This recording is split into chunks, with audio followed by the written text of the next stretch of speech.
প্রিয় শিক্ষার্থীরা, আমরা চাইলে ক্যালকুলেটর ছাড়াই যে কোনো ধরনের স্কয়ার রুটের সংখ্যাকে মুখে মুখেই করতে পারবো। কিভাবে করতে হয় চলো শিখি। এটা পারার জন্য আমাদের ১ থেকে ১০ পর্যন্ত যেই সংখ্যাগুলো আছে তাদের স্কয়ার সম্পর্কে জানতে হবে। যেমন মনে করো ১ স্কয়ারে ১, ২ স্কয়ারে ৪, এভাবে ১০ পর্যন্ত জানতে হবে। এখন আমরা দেখো কিভাবে এটি সলভ করি। প্রথমে আমরা সর্বশেষ যে ডিজিট আছে এটার দিকে তাকাবো। এটা হচ্ছে 1। আমরা কোনো একটা সংখ্যার স্কয়ার করার পর সর্বশেষ অক্ষর 1 আছে এমন সংখ্যা বের করব। এখানে দেখো 1 স্কয়ারে শুধু 1 এবং ৯ স্কয়ারে হচ্ছে ৮১, মানে সর্বশেষ অক্ষর হচ্ছে ১। তাহলে আমরা কি পেলাম? আমরা পেলাম সংখ্যা হিসেবে 1 এবং ৮১, এই দুইটাকে। এবং আমরা জানি 1 স্কয়ারে হয় 1 এবং ৯ স্কয়ারে হয় ৮১। এখন আমরা এই শুধু 1 এবং এই ৯ কে নিয়ে বিবেচনা করব। আমরা 1 এবং 9 এই দুইটি সংখ্যাকে নিয়ে বিবেচনা করব।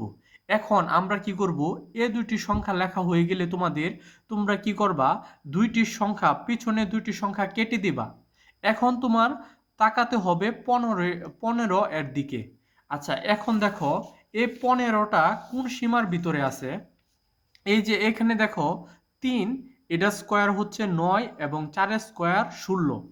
এই যে এই দুইটা সীমার ভিতরে কিন্তু ১৫র অবস্থান। অর্থাৎ আমরা দেখতেছি যে তোমাদের ৯ এবং ১৬র ভিতরে হচ্ছে ১৫র অবস্থান। এখন আমাদের যে কাজটি করতে হবে, আমাদের এই দুইটার মধ্যে যেটা ছোট সংখ্যা তার দিকে ফোকাস করতে হবে। এখানে ৯ এবং ১৬র মধ্যে ছোট হচ্ছে ৯। এখন ৯ এর স্কয়ার রুটের যে মান তা নিতে হবে। ৯ এর স্কয়ার রুটের মান কত? ৩। ৯ এর স্কয়ার রুটের মান হচ্ছে ৩। এই যে দেখো এখানে এই যে ৩টাই হচ্ছে স্কয়ার রুট বলি আমরা। ৯ এর স্কয়ার রুটের মান হচ্ছে ৩। এই ৩টাকে আমরা রাখবো উত্তর হিসাবে। তাহলে আমাদের এইখানে এখন ৩টাকে আমরা দুইবার লিখবো। একবার এই যে ৩১, আবার হচ্ছে ৩৯। এখন আমরা কিন্তু এই যে এই পুরাটাকে দুইটি সংখ্যায় নিয়ে আসলাম। এখন আমরা কোনটা যে সঠিক উত্তর এটা কিভাবে বুঝবো? এটা বোঝার জন্য আমাদের যে কাজটি করতে হবে, এই যে দেখো এখানে থাকা ১৫, এটা ৯ এর থেকে বেশি কাছে নাকি ১৬ থেকে বেশি কাছে?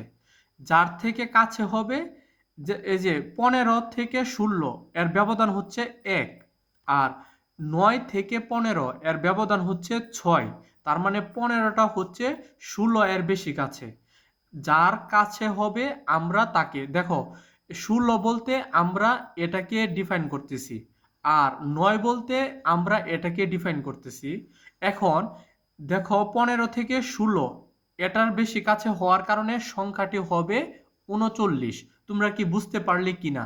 একইভাবে আমরা আরেকটি সংখ্যা দেই। যেমন মনে করো এমন যদি দেওয়া থাকে √২০২৫, তাহলে এটাকে কি তোমরা সমাধান করতে পারবে? প্রথমে আমাদের তাকাতে হবে এই যে সর্বশেষ ডিজিটের দিকে।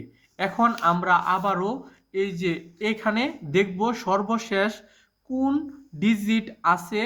এই যে ৫ হিসাবে এখানে দেখো ২৫, এখানে শুধুমাত্র একটি ডিজিটই আছে, এই যে ২৫, শুধু ৫ হিসাবে। তার মানে ২৫ এর স্কয়ার রুট কত? আমরা জানি ২৫ এর স্কয়ার রুট হচ্ছে ৫। তাহলে আমরা ৫কে নিব এখানে। আচ্ছা, নিলাম। এখন আমরা কি করব, এই দুইটা সংখ্যা, এই যে দেখো এই দুইটা সংখ্যা আমরা কেটে দেব। কেটে দেওয়ার পর আমরা কি করব, ২০টাকে এবার চিন্তায় নিব। এখন দেখো ২০, এটার অবস্থান কত? ২০ এর অবস্থান দেখো এই যে এখানে ১৬ আর এখানে ২০, এ দুটার মধ্যে ২০ এর অবস্থান। আমরা কি করব, এইখানে ১৬ আর ২০ এর মধ্যে কোনটা ছোট সংখ্যা তোমরাই বলো। ১৬ এবং ২০ এই দুইটার মধ্যে আমরা জানি ১৬ হচ্ছে সবচেয়ে ছোট সংখ্যা। এই ছোট সংখ্যাটার স্কয়ার রুটের মান নিতে হবে। ছোট সংখ্যার স্কয়ার রুটের মান কত? ৪। তাহলে আমাদের উত্তরটা সরাসরি চলে এসেছে ৪৫। তাহলে আমরা এটার উত্তর বলতে পারি ৪৫। এখন দেখো ভাইয়া, এখানে কিন্তু একাধিক সংখ্যা না থাকার কারণে আমরা কিন্তু সরাসরি উত্তরটা লিখে ফেললাম। আর যদি একাধিক সংখ্যা হয় তাহলে পূর্বের মতোই দুইটি সংখ্যা থেকে যেটা কাছে হবে আমরা তার মাধ্যমে মান বার করব। ধন্যবাদ সবাইকে।